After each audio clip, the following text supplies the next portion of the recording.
নমস্কার বন্ধুরা, আজকে আমি রান্না করব গরমে হালকা পাতলা পমফ্রেট মাছের পাতলা ঝোল। প্রথমে মাছ কেটে ধুয়ে নুন হলুদ মাখিয়ে ভেজে তুলে নেব।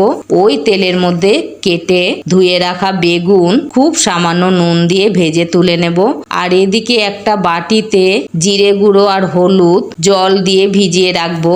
এবারে ওই বেগুন ভাজার তেলের মধ্যে কালো জিরে ফোড়ন দিয়ে একটু নাড়াচাড়া করে লম্বা করে কেটে ধুয়ে রাখা আলু নুন হলুদ দিয়ে লাল করে ভেজে দিয়ে দেব চেরা কাঁচা লঙ্কা। এরপর দেব আদা বাটা, আবারও নাড়াচাড়া করে দিয়ে দেব টুকরো করে কাটা টমেটো আলুর সাথে ভালো করে নাড়াচাড়া করে দিয়ে দেব জলে ভিজিয়ে রাখা জিরে গুঁড়ো আর হলুদ। আলুর সাথে মশলা ভালো করে কষিয়ে দিয়ে দেব সামান্য বাটি ধোয়া জল। এরপর দেব আন্দাজ মতো নুন, এরপর দেব পরিমাণ মতন জল। এবারে চড়া আছে ঢাকা দিয়ে দেব 5 মিনিটের জন্য। 5 মিনিট পর ঢাকা তুলে দিয়ে দেব ভাজা মাছ। আবারও 2 মিনিট কম আঁচে রেখে দিয়ে দেব ভাজা বেগুন। আরও 1 মিনিট ফুটিয়ে ধনেপাতা কুচি দিয়ে নামিয়ে নেব। ধন্যবাদ।